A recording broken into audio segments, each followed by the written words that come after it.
Hello everyone, welcome to my channel G exams. दोस्तों, बात की जाए कि पूरी दुनिया कोरोना महामारी के दंश को झेल रही है। कोरोना का सीक्वेंस पता करने की कोशिश कर रही है। उसी कड़ी में जीबीआरसी यानी गुजरात बायोटेक्नोलॉजी रिसर्च सेंटर ने इस पे बहुत महत्वपूर्ण कार्य किया। दोस्तों, कोरोना की बात की जाए तो कोरोना 9 रूप अभी तक बदल चुका था।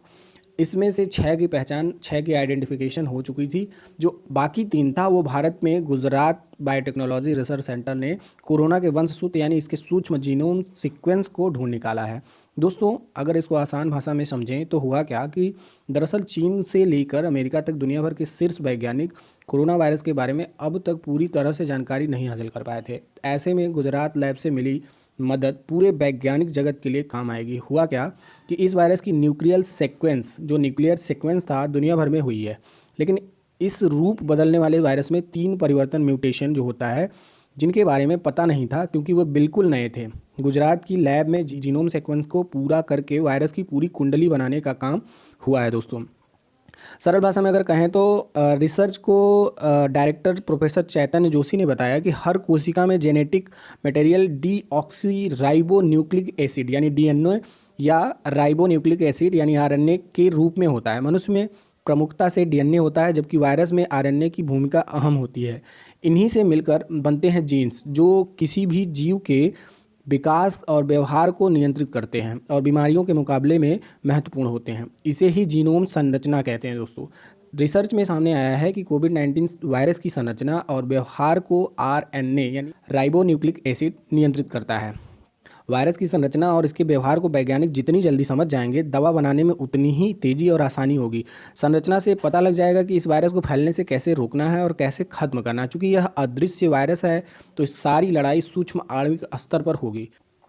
ऐसे में वायरस के अच्छी तरह जानने के बाद हम जांच कर सकते हैं कि हमारी बनाई दवा असरदार है या नहीं। यदि जीनोम की संरचना हमारे सामने मौजूद है तो कंप्यूटर पर हम न केवल हज़ारों बल्कि लाखों कंपाउंड का परीक्षण एक साथ कर सकते हैं।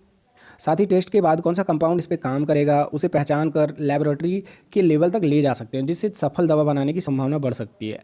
एक बार ऐसा हो जाए तो फिर बड़े स्तर पर फैक्ट्री में प्रोडक्शन शुरू हो सकता है। दोस्तों, बुनियादी स्तर पर हम अगर कहें तो गुजरात में जो काम हो रहा है, गुजरात की लैब में वायरस का लगभग 100 सैंपल की जीनोम सीक्वेंसिंग की जाएगी। इसके आधार पर ड्रग डेवलपमेंट स्ट्रेटजी और वैक्सीन डेवलपमेंट स्ट्रेटजी बनेगी। यहाँ पर अब तक जो काम किया गया है यह बुनियादी स्तर का है, चूँकि यह वायरस अपनी संरचना बदलता रहता है और सक्रिय रहने के लिए अलग अलग वातावरण में नई स्ट्रेन के साथ रूप बदलता है। ऐसे में जो वैक्सीन डेवलप की जाएगी उसे वायरस की संरचना को बदलकर परखा जाएगा। इसके बाद वैज्ञानिक समझ सकते हैं कि कौन सी दवा वायरस के किसी भी म्यूटेशन के खिलाफ ज़्यादा असरदार होगी और उसका टीका बनाने का सही तरीका पता चल पाएगा। अभी तक 9 रूप बदला हुआ है। दोस्तों, कोरोना वायरस का जब एक व्यक्ति से दूसरे व्यक्ति में संक्रमण फैलता है तो अपने अस्तित्व को बचाने के लिए यह अपना रूप बदलता रहता है, जिन्हें म्यूटेशन कहते हैं। रिसर्च से पता चला है कि यह 2 महीने में म्यूटेशन पैदा कर सकता है। हर नया म्यूटेशन पिछले वाले से ताकतवर या कमज़ोर हो सकता है। इस वायरस में अब तक 9 म्यूटेशन यानी परिवर्तन हुए हैं, जिनमें से 6 म्यूटेशन की जानकारी पहले से थी। अब 3 गुजरात की लैब में रिपोर्ट तैयार किए गए हैं। कुल मिलाकर अब हम इसमें आए बदलावों को पहचान हो गई है और उनसे नई जानकारियां जुटाई जा रही हैं। दोस्तों, इसकी जानकारी गुजरात सरकार के सीएम यानी विजय रूपाणी द्वारा ट्वीट करके बताया गया है। For more updates please subscribe the channel.